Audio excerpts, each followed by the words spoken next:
This summer, China has experienced a longer and more extreme heat wave than we've been through, with even more drastic results. In a country where a constant flow of hydroelectric power is crucial, a drought and drying rivers have prompted electricity rationing. So, to solve the problem caused by climate change, authorities are turning to an energy source most accept is behind it: coal. This month, nearly 200 weather stations across 7 Chinese regions have recorded temperatures above 40 degrees Celsius for 17 days. And in the Chongqing municipality, 66 rivers have dried up, including parts of the Yangtze, which is, of course, an important waterway in the global supply chain. Just one of the many effects of the extreme heat.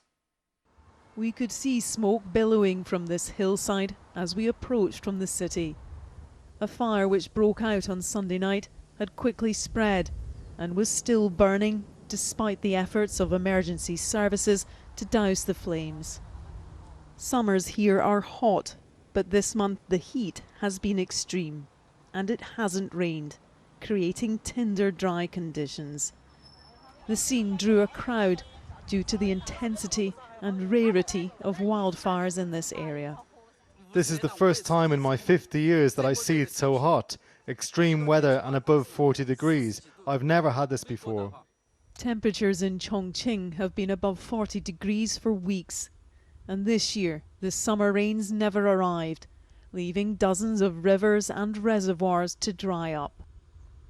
With prolonged dry, hot conditions affecting much of central and southern China, the country declared its first drought emergency. It should be peak season for Xia Chuanfen, but her tomatoes have shriveled up and her strawberry plants have all died. I am scared. We don't have enough water. We must walk far to fetch drinking water, and the flow out of the tap is pretty weak. In several communities, the fire service has been drafted in to distribute water. But in neighbouring Sichuan, the problem extends further. Power from its hydro plants is down 50%, leading to electricity rationing and factories to suspend operations.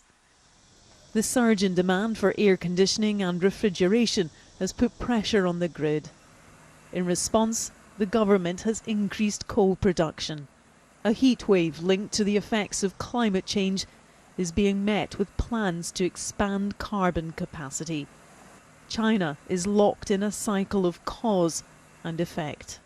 The gap between hydropower generation and usage has made shortages worse. In August last year, the famous Yangtze River was flooded. Now it's at its lowest level since records began. At this point, I'm able to stand on the riverbed in the middle of the Yangtze, not only China's most important waterway, but a crucial transport link in the global supply chain. Millions of people here and around the world depend on this water, which at this time of the year should be flowing meters above my head. A break in the heat is expected at the end of the month, but for many the harm has been done.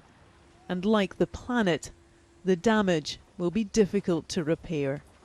Debbie Edward, News at 10, Chongqing.